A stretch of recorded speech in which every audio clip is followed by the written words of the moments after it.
Well, in 2008, Bob Hildreth, who was and has been a constant philanthropist for the vessel.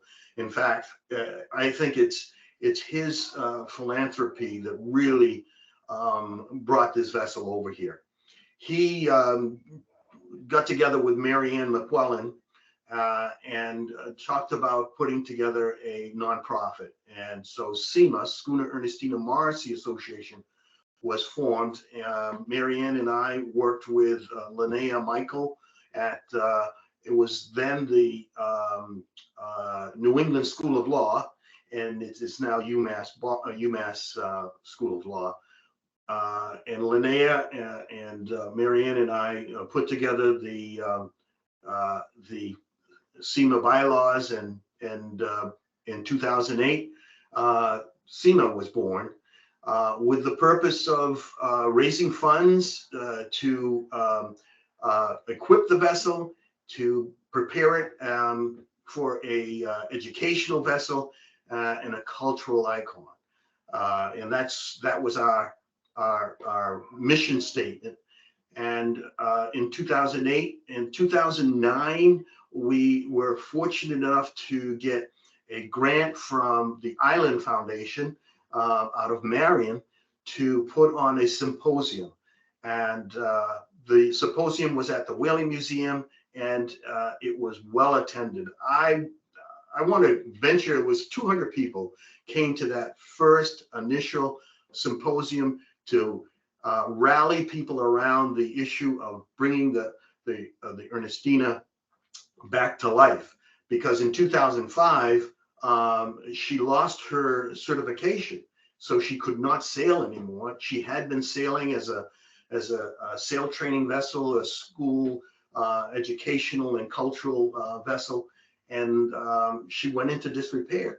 You have to understand that different administrations in Massachusetts either supported or didn't support the vessel, and you can't do that to a wooden vessel.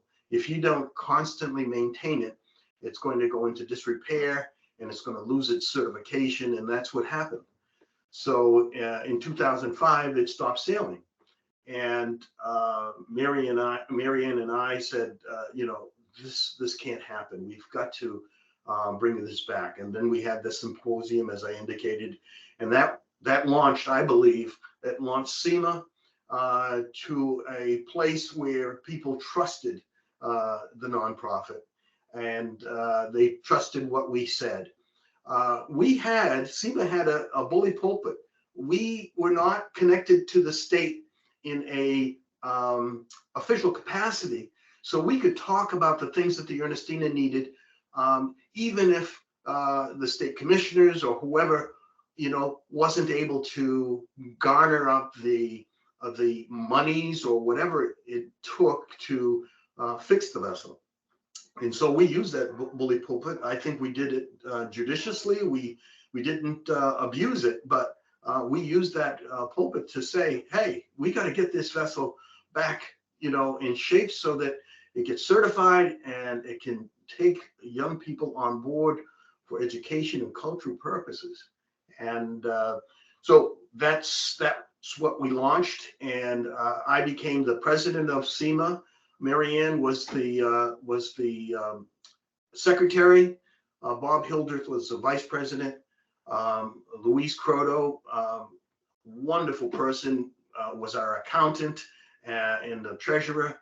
And we had Melissa DeValls, Manny Lopes, Derek Stevens, Willie Bank, who was a former captain on the Ernestina, Polly Sajak, who was a teacher on the Ernestina when it was sailing.